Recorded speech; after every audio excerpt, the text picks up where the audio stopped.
Den såkaldte enkeltkonvention om kontrol med narkotiske midler blev som nævnt vedtaget her i FN i foråret 1961.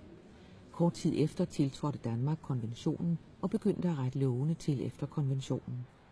Men hvad var det, som fik Folketinget til at vedtage love, som blandt andet betyder et totalt forbud mod en plante, som har været kendt og brugt i århundreder, også i Danmark? DR Dokumentar har bedt om aktindsigt i alle relevante ministerier. Akterne afslører, at man ikke på noget tidspunkt fik tilsendt videnskabelige undersøgelser fra FN eller fra anden side, som understøtter behovet for et totalt forbud mod cannabis. Forbuddet blev gennemført rent administrativt, uden en forudgående politisk debat. Her er Sundhedsstyrelsens forarbejder til den nye bekendtgørelse om euforiserende stoffer. Af referatet fremgår det, at embedsmændene mener, at man bør gøre, som konventionen lægger op til, nemlig at indføre et totalt forbud. Som en embedsmand skriver, et forbud vil næppe give anledning til indsigelser. Notatet er skrevet i 1961. 7 år efter skulle det vise sig, at embedsmanden tog fejl.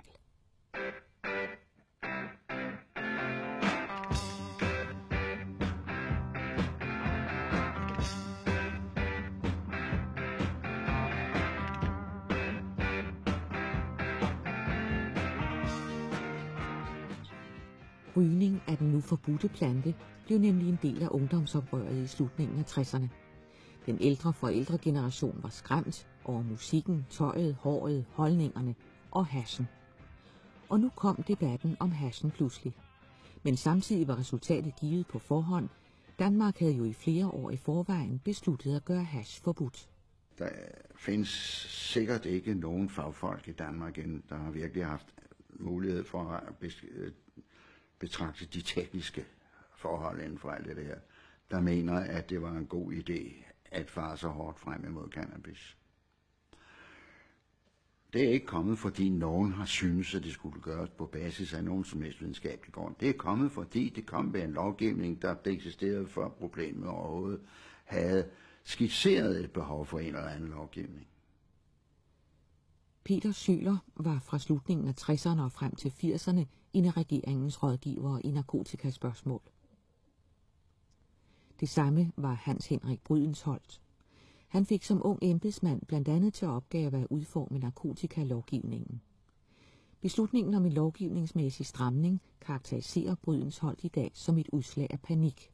Vi har ikke behøvet at røre en tøddel ved noget som helst på grund af den internationale konvention, vi var tilhængere af. Vi kunne ikke legalisere hash, men vi behøvede ikke at have gjort noget. Vi kunne bare være kørt videre. Men det var jo presset for at gøre noget, for at bruge alle midler til at beskytte den danske ungdom, der gjorde det nødvendigt for regeringen at komme med et forslag. I 1969 beslutter Folketinget så at lægge narkotikaområdet herunder hash ind under straffeloven og samtidig hæve strafferammen til 6 års fængsel. Men debatten i Folketinget afslørede, at næsten alle politiske ordførere var usikre på, om det var fornuftigt at kæde hash sammen med de hårde stoffer, eller om man skulle overveje en form for legalisering af hash. Bernhard Tastesen, Socialdemokratiet. Det er klart, at hvis fortsatte undersøgelser skulle føre til den konklusion, at brugen af hash skaber færre problemer end brugen af tobak og alkohol, ja, så må vi tage spørgsmålet om en kontrolleret frigivelse af hash op på ny. Else Merete Ross, Det Radikale Venstre. Udvalget går ind for øget forskning, blandt andet for at få et klart grundlag for en afgørelse om, hvorvidt en kontrolleret legalisering af cannabisprodukter vil være ønskelig.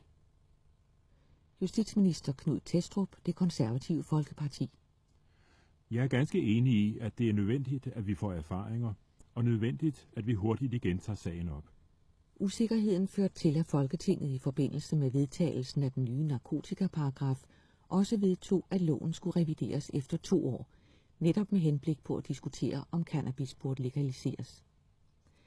Akterne i sagen afslører, at der i Folketinget var en dyb skepsis over for de oplysninger, som man her i Sundhedsstyrelsen baserede sit ønske om et forbud mod cannabis på. Af et notat fra en embedsmand i Indenrigsministeriet fremgår det, at Sundhedsstyrelsen slet ikke vil begrunde, hvorfor styrelsen mener, at cannabis skal være forbudt. Embedsmanden kritiserer i sit notat Sundhedsstyrelsen for blot at hænge sit standpunkt op på vedtagelser i internationale organisationer. Der efter nærmere analyse ikke kan siges fri for også at være baseret på moralske og politiske værdidomme. Men den debat, baseret på andet end moralske og politiske værdidomme, fik Folketinget aldrig.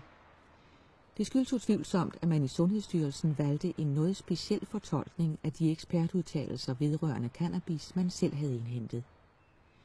Den vigtigste og mest omfangsrige udtalelse var udarbejdet af professor Vilas Lund. I sit notat skriver han, at forskningen på området er inde i en rivende udvikling, og at de seneste års forskning og erfaringer har bestyrket tesen om hashis relative ufarlighed.